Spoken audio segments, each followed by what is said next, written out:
High contrast mode is an accessibility feature that comes with free Windows. It makes certain skin elements darker and more distinguishable so that users with low version can see everything.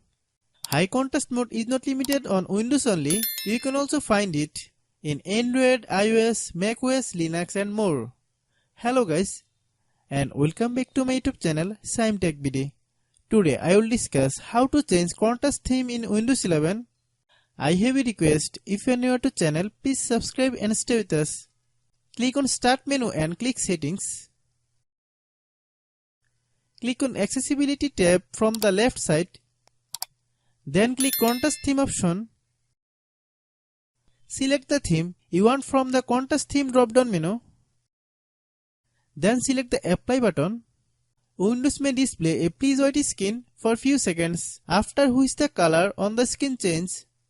Hope you understand. I have a request. If you are new to channel, please subscribe and stay with us.